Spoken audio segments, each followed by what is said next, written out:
El mundo está cambiando. Entonces, cambia tú con Seconsa.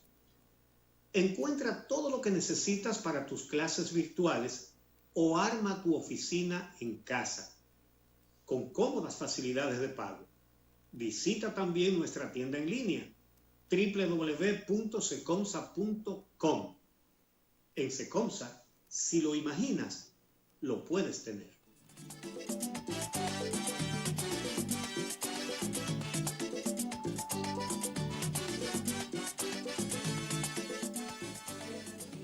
Y amigos, continuamos con el día ya en la parte final y nos place recibir al ministro administrativo de la presidencia y presidente del Partido Revolucionario Moderno, José Ignacio Paliza.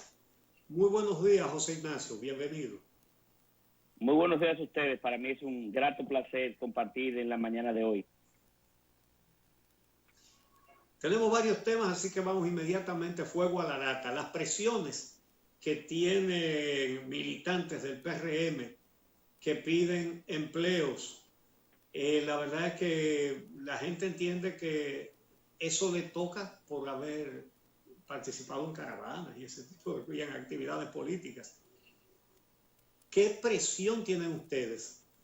¿Cómo están manejando eso y qué piensan hacer? Bueno, este es un proceso muy particular, un proceso nunca antes visto, puesto que la crisis sanitaria y la posposición de las elecciones nos hizo tener una transición muy corta, una transición de un mes, cuando tradicionalmente era una transición de 3 meses, lo que hacía que a los gobiernos entrantes tuvieran quizás algo más de tiempo para organizar ya debidamente, luego de un proceso electoral, sus esfuerzos gubernamentales iniciales.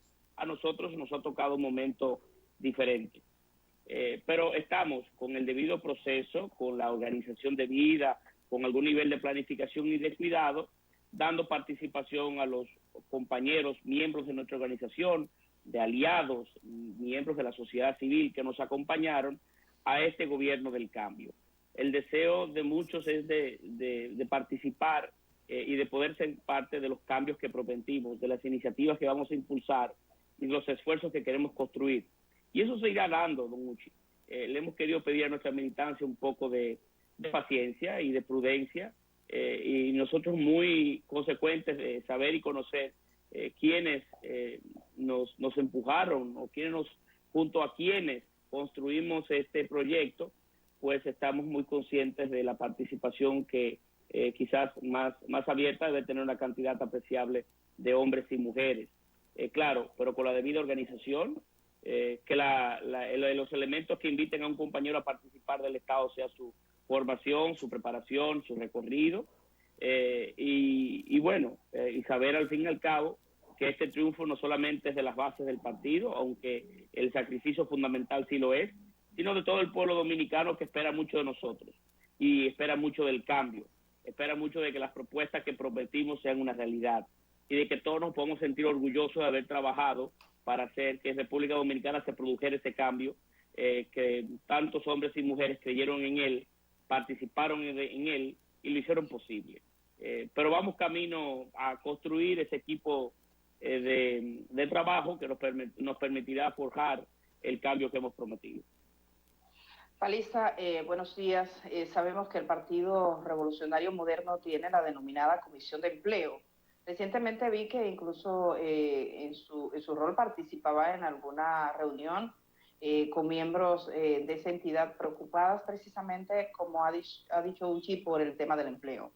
¿Cómo se está gestionando? Porque lo que tengo entendido, por ejemplo, hay funcionarios públicos que llega a una comisión de empleo y le dice, somos de la comisión de empleo del partido.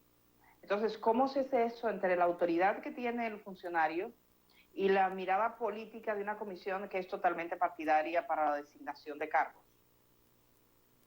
Bueno, es una mezcla de elementos, no es tan sencillo como se plantea.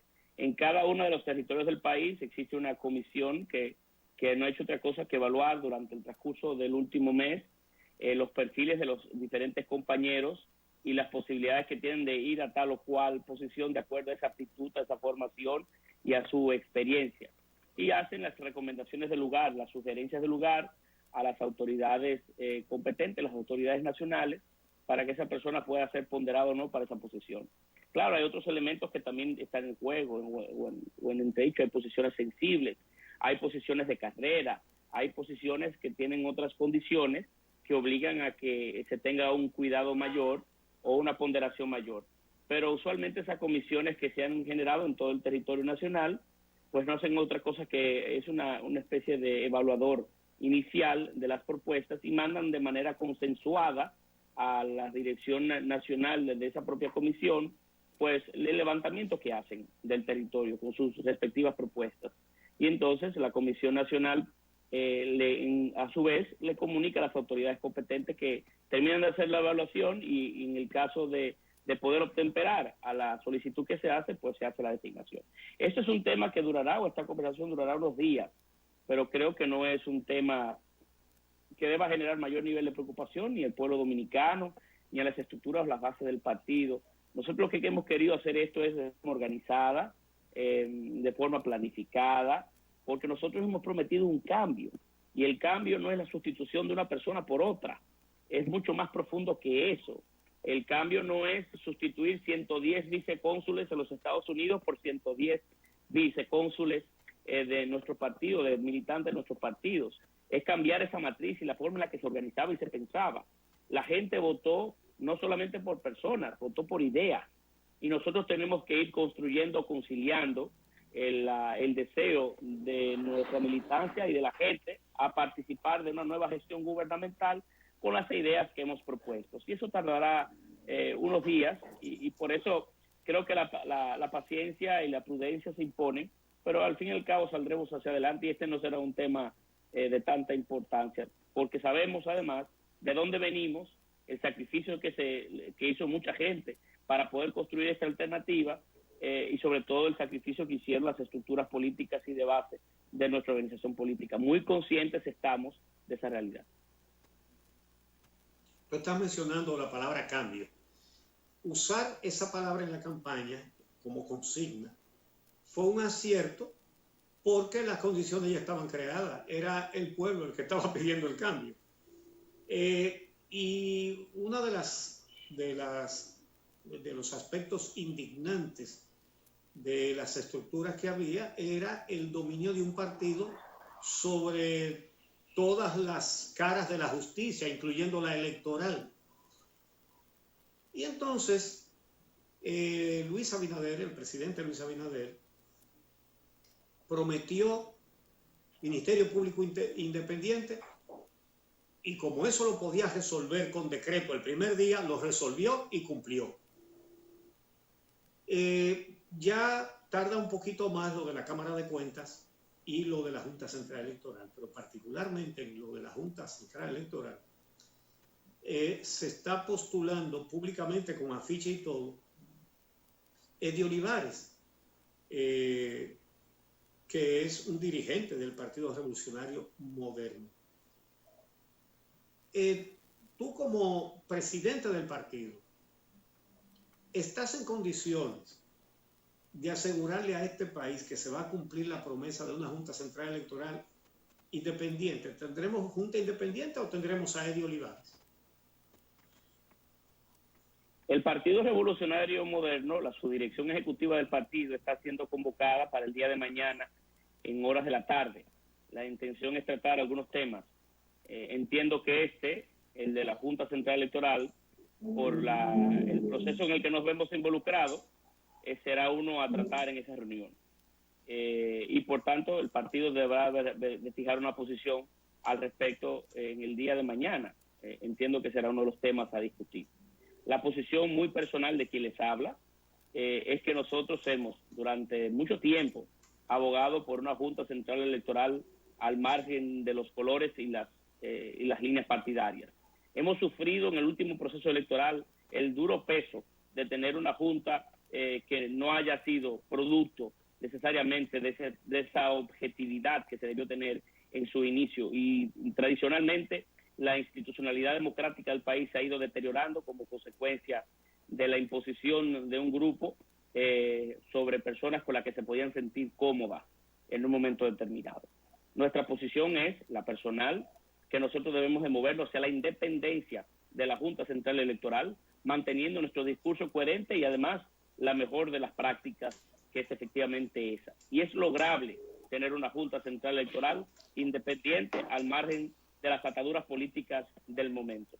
Las experiencias han sido funestas, aquellas en el que se ha vinculado de alguna manera el órgano regulador de las elecciones con una organización política determinada. Hoy que tenemos nosotros cierto nivel de peso en esa conversación, no podemos bajo ninguna circunstancia fallar a lo que ha sido las líneas de argumentación tradicional de nuestro partido y lo que ha sido la coherencia en la posición que hemos venido asumiendo durante mucho tiempo. Yo apuesto a la justicia, a la independencia de la Junta Central Electoral y de otros órganos constitucionales que en la medida de los próximos meses habrán de ir siendo conformados alrededor de los tiempos que se vienen venciendo para la reorganización o reconfiguración de esos órganos. Paliza, bueno, si miramos el caso de la Junta Central Electoral y lo que está pasando, tal como refería Uchi, se puede advertir ciertas tensiones entre grupos internos del Partido Revolucionario Moderno. Para nadie es un secreto que Olivares es una persona, un político cercano al expresidente Hipólito Mejía. Encuentro también en casos incluso de menor envergadura. En el Seibo no se ha podido nombrar todavía una gobernadora y lo que me dicen es que hay una puja entre grupos distintos de diferentes corrientes del PRM en esa localidad. Usted que es presidente del PRM, me gustaría preguntarle sobre esas tensiones internas. O sea, porque si bien parece que ustedes desde el gobierno y el presidente Abinader está apostando por una Junta Central Electoral independiente y demás, hay otros sectores dentro de su partido que no parece pensar exactamente lo mismo, y así lo está mostrando. No existe a lo interno del Partido Revolucionario Moderno diferencias. No le existieron en los procesos pasados, que fueron aún mucho más difíciles. Por ejemplo, el de un proceso convencional interno o el posterior al proceso convencional en las elecciones en sí, y hoy mucho menos. En el Partido Revolucionario Moderno se vive un gran espíritu de unidad, luego de concluido el evento máximo de toda organización política, que son las elecciones. Claro, es una organización, por cierto, la más grande de República Dominicana al día de hoy, y por eso hay posiciones diversas que van a existir, y siempre existirán diferenciaciones en posiciones y discusiones que se pueden dar en su entorno sobre tales o cuales temas. Eso es un partido y eso es democracia, pero no existen diferencias de esa naturaleza en nuestra organización política, aunque puedo entender que algunas acciones en un momento determinado pudieran devenir en que alguien tenga o piense de tal o cual manera, o lo interprete de tal o cual manera. Pero el partido hoy vive de mucha salud interna, de mucha unidad interna, y ese no es un aspecto que hoy se debate a lo interno de las filas del Partido Revolucionario Moderno. Pero vuelvo a repetir, este es un tema que se tratará en los organismos correspondientes. No hay que tener mayores sobresaltos. El compañero Eddie Olivares es una persona de muchas condiciones, que claro, hizo cuando fue juez de la Junta Central Electoral un rol de mucha vergüenza y de intentar someter ese órgano, él en minoría, a las mejores prácticas. Es una persona que goza, creo que del aprecio de mucha gente, y es una persona conocida por mí como correcta. No es esa la discusión. No es una discusión en torno al perfil o a las condiciones de una persona. Va más allá. Esto es un tema de enviar las señales que para mí son las correctas, la de invitar a que no haya tranquilidad entre todos los actores políticos, y eso solamente lo puede dar el hecho de que exista, ¿verdad? Todo el grado de independencia y que no sea cuestionable para nada los procesos que se nos vienen por delante. Me parece muy justo que hayas reconocido esas cualidades de Eddie Olivares, que yo creo que todo el mundo las reconoce y nosotros también. No cuestionamos su persona ni decimos que él ha hecho nada malo. Lo que entendemos es que hay gente que no entiende que ustedes quieren demostrarle al país que no son lo mismo que la gente a la que el país echó del poder y que no van a hacer las mismas prácticas que cuestionan la institucionalidad. Exactamente, es decir, en lo personal no he visto a nadie que haya hecho alguna reparación sobre la conducta de Eddie Olivares. Es sencillamente que si llevan a un dirigente o militante de su partido a la Junta Central Electoral, estarán haciendo exactamente lo mismo que los que fueron echados del poder. Bueno, pasando a otro tema, las declaraciones juradas de los funcionarios públicos. El país está asombrado viendo tantos multimillonarios. Tú eres de los más pobrecitos, habiendo declarado 22 millones de pesos. Ahora, la ley que una persona de la resiedumbre de Milagros Ortiz Bosch ha dicho, se va a investigar cada cosa. Estos no son papeles para archivar, sino para indagar. Si se topan con que legisladores o funcionarios del nuevo gobierno tienen problemas con esas declaraciones de bienes, ¿qué va a pasar? Mire, lo primero que hemos descubierto en el desarrollo de este último esfuerzo, que muy bien ha impulsado doña Milagros Ortiz y otros amigos del tren gubernamental actual, es que también la ley y la forma en la que se hace la declaración jurada debe de cambiar. Debe de cambiar porque entendemos que no necesariamente genera el mejor nivel de información y de la forma mejor suplida para que las autoridades correspondientes, en este caso la Cámara de Cuentas, pueda utilizar la declaración jurada como un instrumento de fiscalizar la vida de los funcionarios públicos, tanto electos como por designación. Claro, es un proceso en construcción y veo con muy buenos ojos el hecho de que la sociedad dominicana haya prestado más que nunca la atención debida a este tema, porque eso sí significa que tenemos una sociedad cada vez más vinculada, cada vez más atenta y cada vez más dispuesta a ejercer el control social que se requiere sobre estos temas. En el caso particular, presenté una declaración jurada que muchos han encontrado no necesariamente ajustada a lo que muchos entendían que era mi patrimonio particular, pero yo, que soy un hombre joven, que aún en el plano personal, provengo de una familia acomodada, pero aún debo ser justo, no he heredado y prefiero que no se den nunca los motivos que pudieran llevarme a mí a sufrir o tener una herencia, pues en algún momento de mi vida quizás mi patrimonio aumente de manera circunstancial y la sociedad quizás los reclamos tendré que explicarlo en aquel momento cuando se hagan los contrastes. Pero las declaraciones juradas deben de ser un instrumento de poder perseguir y fiscalizar la vida de cada uno de nosotros y que los órganos correspondientes puedan dar el seguimiento adecuado.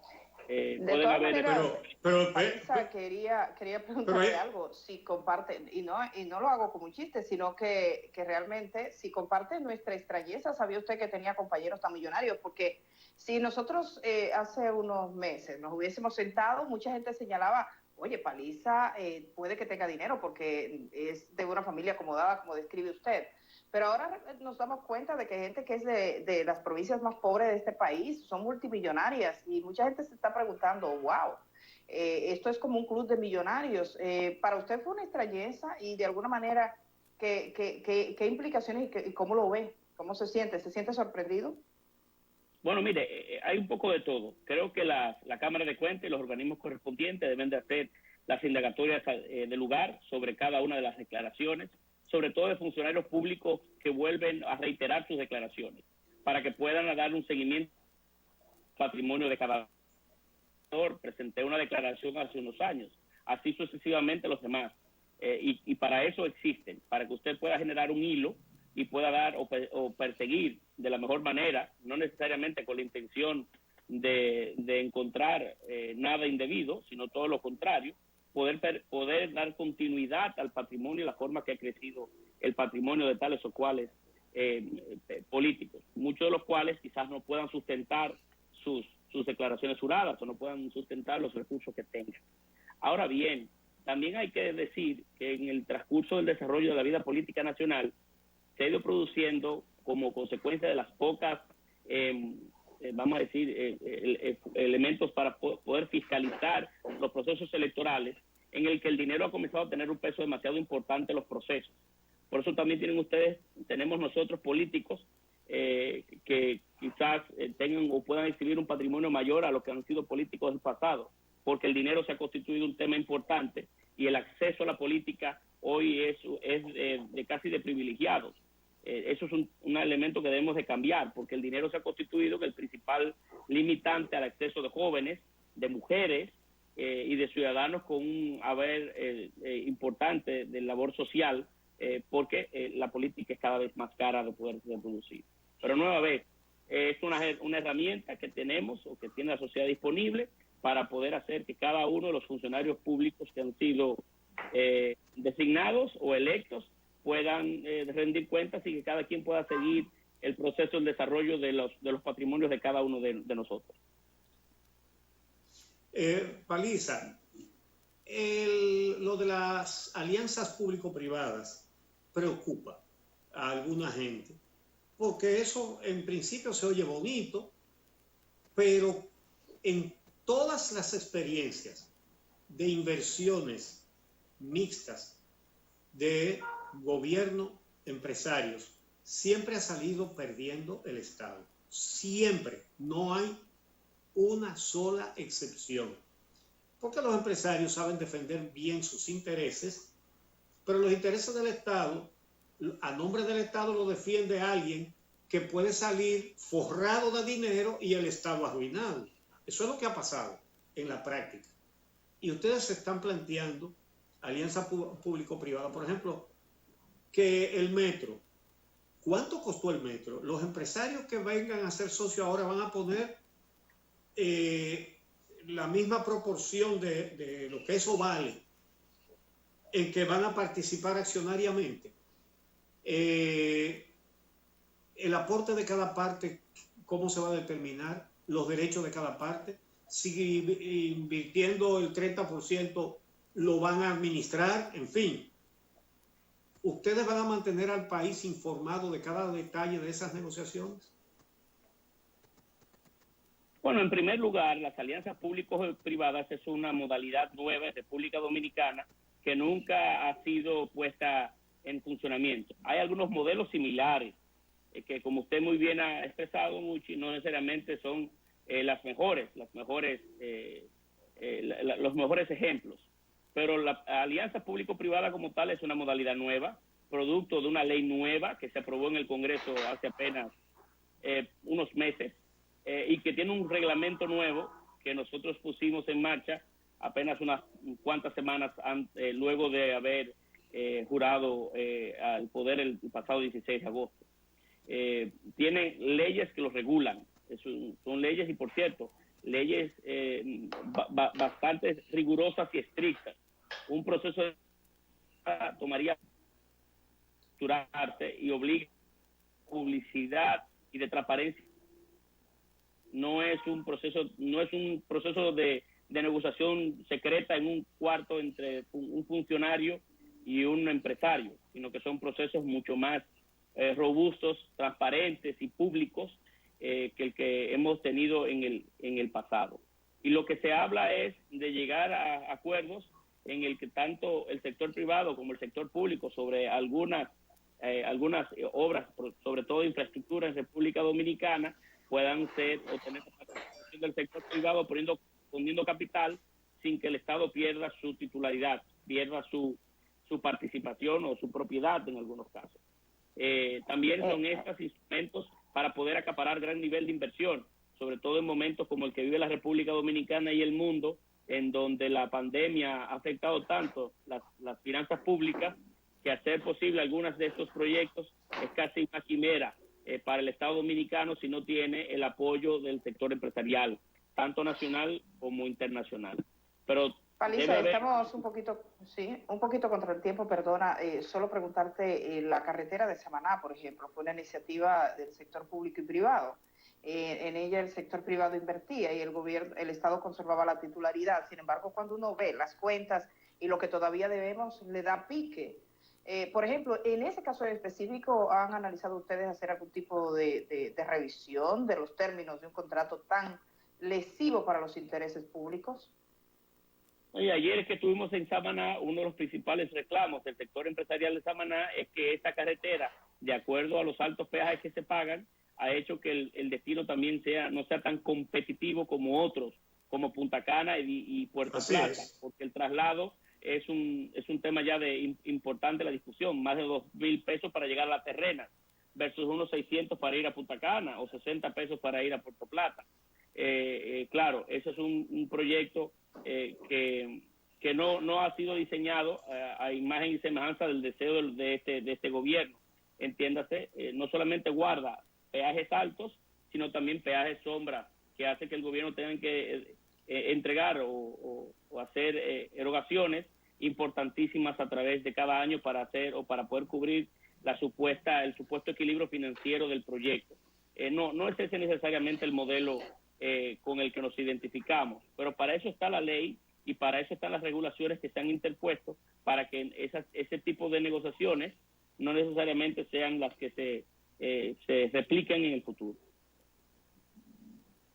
Bueno, qué buen ejemplo puso Edith sobre las alianzas público-privadas. Muchas gracias, José Ignacio, por tu buena disposición, por recibirnos en tu hogar y hablar a través de nosotros al país.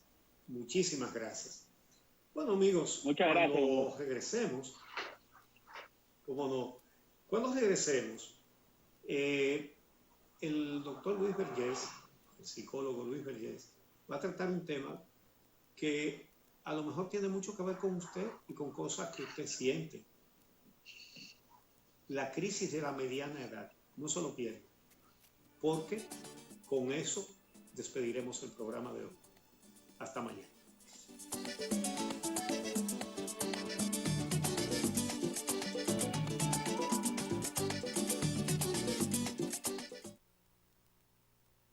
Cuando huele